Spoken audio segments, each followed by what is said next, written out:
সবাই মিলে গোলাপ বাগান কেটে দিল। মহারাজ গোপুচন্দ্রের রাজ্যে আর কোথাও গোলাপ গাছ রইল না। ইতিমধ্যেই মহারাজ ও তার প্রধানমন্ত্রী রাজপ্রাসাদে হেঁটে যাচ্ছেন।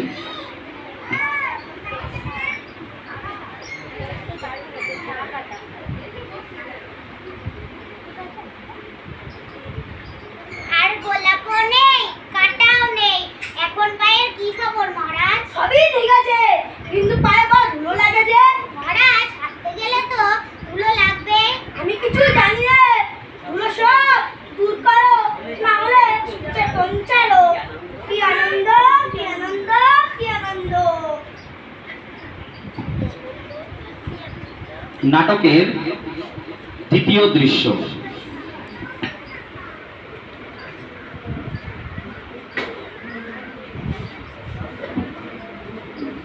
রাজসভায় সভাসদদের সঙ্গে প্রধানমন্ত্রী গোপুচন্দ্র বসে আছেন এবং তাদের নেতৃত্ব করছেন।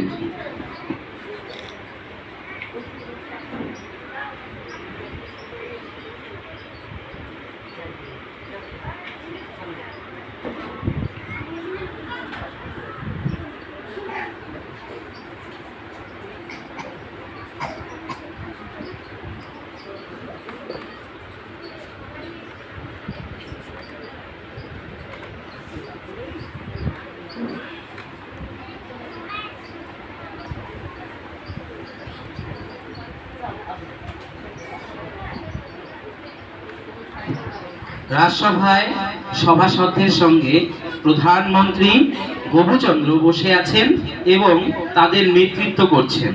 উপায় খুঁজুন, উপায় খুঁজুন। কাল থেকে মহারাজের পায়ে যেন ধুলো না লাগে। এটা কি করে সম্ভব?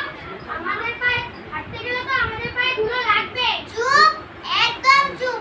আমাদের পায়ে লাগে লাগুক, আমাদের পা তো আর রাজার পা নয়। একটা লোক রাখা হোক যে কাপড় দিয়ে পা পরিষ্কার করতে করতে, তবে আর পায়ে ধুলো লাগবে না। কিন্তু বেতন দেবে কে? রাজার প্রবেশ। রাজরাজেশ্বর মহাবীর অবনীপতি ধরণীপতি শ্রী শ্রী গোপুচন্দ্র রায় মহারাজ রাজসভায় পদার্পণ করছে।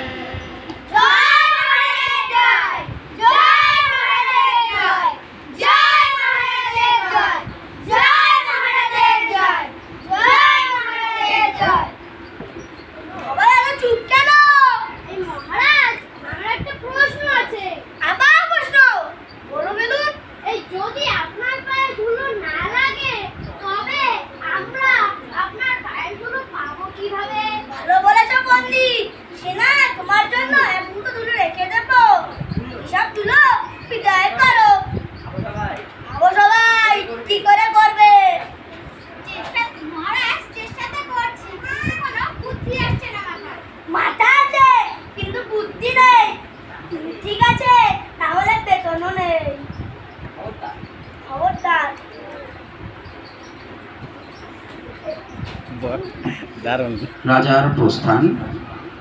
প্রধানমন্ত্রী পায়চারি করছেন।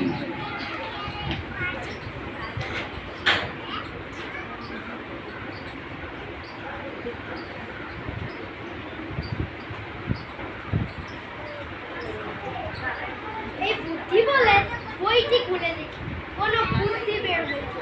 দেখুন দেখুন পণ্ডিত মশাই, যাতে বেতন কাটা না যায়। কিন্তু সেনাপতি মশাই, ধুলো পাটিগুলি সব চলে যায়, তবে রাজ্যে ফসল ফলবে কিভাবে? আমি কিছু জানি না। আমি কি কৃষিমন্ত্রী? তুমি কৃষিমন্ত্রী, তুমি বলো। আমার মাথায় একটা বুদ্ধি এসেছে মন্ত্রী মশাই। যদি অনেক ঝাঁটায় সব ধুলো ঝাড় দিয়ে পরিষ্কার করা যায়, তবে কেমন হয়? এই খুব ভালো, খুব ভালো। চলো তাহলে এটাই করা যাক। চলো।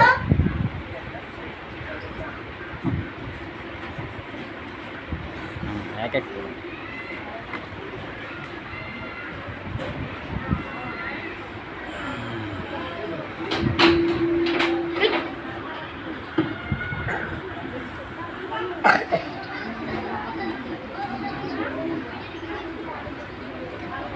সবাই মিলে হবুচন্দ্রের রাজ্যের মধ্যে ঝাঁটা দিয়ে ধুলো পরিষ্কার করতে লাগলো।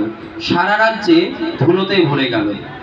রাজ্যবাসী কাশিতে কাশিতে অধৈর্য হইয়া পড়িল। ধুলোর প্রবল ঝড় হবুচন্দ্রকেও ছাড়িল না। হবুচন্দ্রের কাশিতে কাশিতে হলো প্রাণ টান টান। বলিল সে, এ কি করিল আমার মন্ত্রীগণ?